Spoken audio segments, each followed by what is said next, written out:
Nadreen, इस अफसानवी गांव का नाम है ठट्ठा गुलाम का धरोका। लाहौर से साहिवाल की जानिब चले तो ये गांव उकाड़ा शहर से पहले कोई 150 किलोमीटर दूरी पर वाक़े है।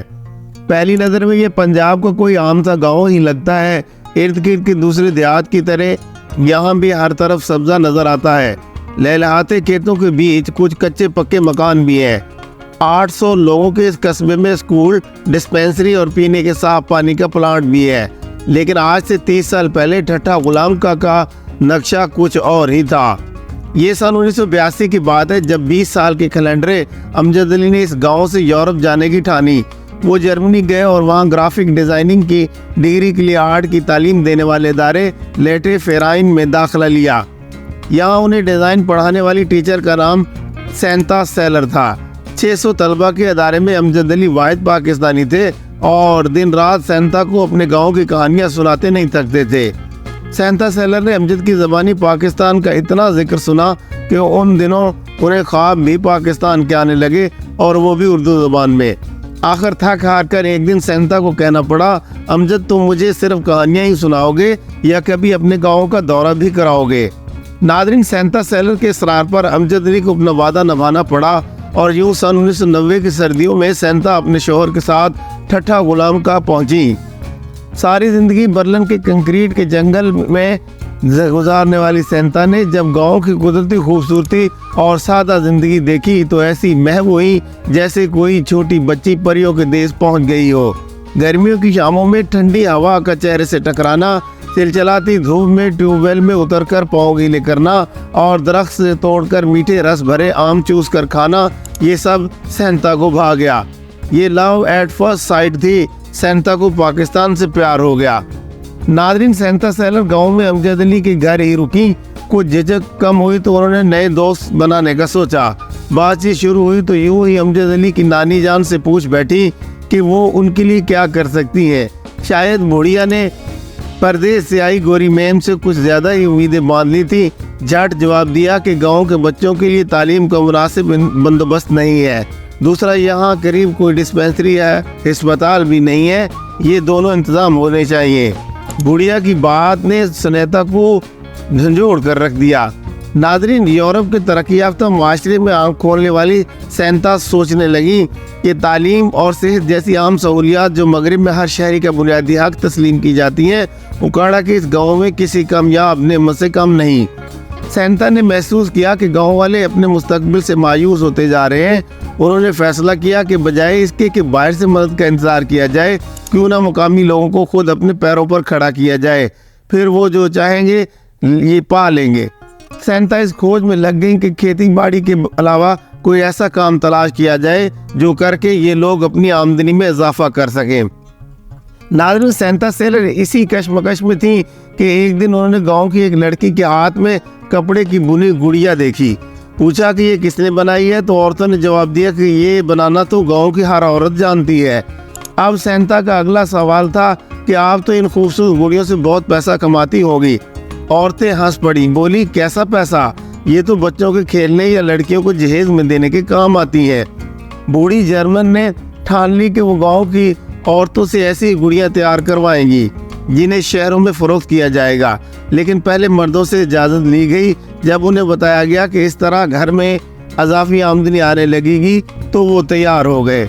नादरीन, गुड़िया बनाना ऐसा काम था जो सैंता सेलर ने पहले कभी नहीं किया था, लेकिन उनकी जमालियाती हिस्स अच्छी थी। उन्हें रंगों और डिज़ाइन की भी पहचान थी। औरतों को काम करते देखकर पहले उन्होंने खुद गुड़िया बनाना सीखा, फिर उसमें जिद्दत और नफासत लाने की कोशिश की। सैंता ने तय किया कि ऐसी गुड़ियाँ बनाई जाएंगी जो पाकिस्तान के मुख्तलिफ इलाकों की सकाफत की नुमाइंदगी करें। इस मकसद के लिए वो मुल्क के कोने कोने में गई और मकामी रहन सहन और पहनावों को देखा, फिर वापस आकर इस किस्म की गुड़ियाँ डिज़ाइन की। नादरीन, अब गाँव में ही एक 3 कमरे का घर मुंतखब किया गया और वहीं औरतों की तरबियत के काम का आगाज़ हुआ। लेकिन सबसे बड़ा मसला औरतों को बात समझाना था। सैंता को पंजाबी और उर्दू नहीं आती थी, लेकिन वो अंदाजे से बात समझ लेती थी। गांव की वाहिद अंग्रेजी की शुद्ध बुद्ध रखने वाली औरत की खिदमत ली गई। यूं वो सैंता और औरतों के बीच राब्ते का जरिया बनी। सैंता सेलर ने औरतों को मरहलावार गुड़िया तैयार करना सिखाया और काम बांट दिया। ایک لڑکی گڑیا کا جسم تیار کرتی تو دوسری لباس، کوئی زیور بناتی تو کوئی گڑیا کے بال تراشتی۔ عورتوں کو آزادی تھی کہ گھر بیٹھ کر کام کریں اور مقررہ دن تیار کام لا کر سینتا کو دے دیں۔ ناظرین، سینتا سیلر نے برلن میں اپنی ملازمت سے ریٹائرمنٹ لے لی اور کئی ماہ ٹھٹھا غلام میں گزارنے لگی۔ اب مرحلہ تیار شدہ گڑیوں کو بیچنے کا تھا۔ یہ کام چھوٹے پیمانے پر شروع کیا گیا۔ شروع میں شہروں میں گھروں کے اندر ہونے والی نمائشوں اور مینا بازاروں میں گڑیاں رکھی گئیں۔ سینتا نے یہ گڑیاں 5 اسٹار ہوٹلوں، سفارت خانوں اور ثقافتی میلوں میں بھی لے جا کر بیچی، جو غیر ملکیوں کو خوب بھائیں۔ پھر سینتا گاؤں کی لڑکیوں کو بھی ساتھ لے جانے لگی۔ اس طرح یہ عورتیں پہلی بار گاؤں سے باہر نکلی اور شہر دیکھا۔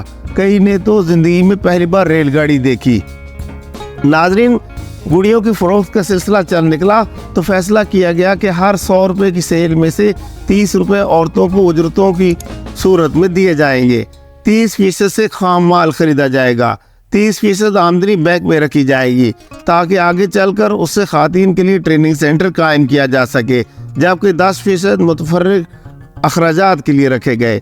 جب سرمایہ جمع ہو گیا تو زمین کا ایک ٹکڑا خرید کر اس پر ٹریننگ سینٹر کی عمارت بنائی گئی، جو آج بھی موجود ہے۔ ناظرین، ٹھٹھا غلام کا کی یہ گڑیاں قدردانوں کے ذریعے دنیا کے کونے کونے میں پہنچی اور اوکاڑا کے اس چھوٹے سے گاؤں کی پہچان بنی۔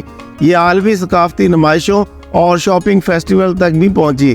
آج یہ گڑیاں دنیا کے کئی کھلونوں کے عجائب گھروں میں بھی موجود ہیں۔ وقت کے ساتھ ساتھ گڑیوں کے علاوہ کئی اور دستکاریوں کا بھی اضافہ ہوا۔ آج ٹھٹھا غلام کا میں 100 سے زیادہ آرائشی اشیاء تیار ہو رہی ہیں۔ ان میں کشیدہ کاری والے گریٹنگ کارڈ، بک مارکس، فنگر پیڈز اور گڑیوں سے بنے لاکٹ اور بندے بھی شامل ہیں۔ ناظرین، ٹھٹھا غلام کا کی گڑیوں نے یہاں کی عورتوں کو طاقت بخشی ہے۔ اب وہ نہ شوہروں کی محتاج ہے اور نہ ہی باپ بھائیوں کی۔ وہ اپنا خرچ خود اٹھاتی ہے اور بچوں کو پرائیویٹ اسکولوں میں پڑھا رہی ہیں۔ جب عورت گھر آمدنی لائے گی تو اس کی بات بھی سنی جائے گی۔ اب وہ فیصلوں کے وقت کواڑ سے جھانکتی نہیں بلکہ مردوں کے سامنے بیٹھ کر اپنی رائے دیتی ہیں۔ عورتوں کی حالت سدھری تو گھر کے نصیب بھی جاگ گئے۔ آج گاؤں کے ہر مکان کے صحن میں ٹریکٹر اور 2 موٹر سائیکلیں کھڑی ہیں۔ گھر بھی پختہ ہو گئے ہیں۔ ناظرین، 30 برس پہلے سینتا سیلر کو گاؤں میں ملی بڑھیا اب اس دنیا میں نہیں رہی، لیکن اس کی خواہش ضرور پوری ہو چکی ہے۔ جہاں پہلے بچے درخت کے نیچے بیٹھ کر پڑھا کرتے تھے، ٹھیک اسی جگہ اب لڑکے لڑکیوں کے الگ الگ اسکول قائم ہیں۔ گڑیوں کی آمدن سے ایک ڈسپینسری قائم کی گئی جہاں لڑکیوں کو لیڈی ہیلتھ وزٹرز کی تربیت بھی دی گئی۔ گاؤں والوں کے لیے پینے کے صاف پانی کا پلانٹ بھی اسی پیسے سے لگایا گیا۔ ناظرین، آج 50 سال کی عمر میں سینتا سیلر ٹھٹھا غلام کا میں گزارے گئے وقت کے بارے میں سوچتی ہیں تو وہ انہیں کسی معجزے سے کم نہیں لگتا۔ جب کبھی وہ اپنے برنر والے فلیٹ میں پرانی تصویریں نکال کر دیکھتی ہیں تو وہ سب انہیں ایک خواب سا محسوس ہوتا ہے۔ سینتا کو احساس ہے کہ زندگی کی شام ہونے کو ہے، اب وقت کی باغ دوسروں کے ہاتھ میں ہے، وہی ان کے لیے کام کو آگے بڑھائیں گی۔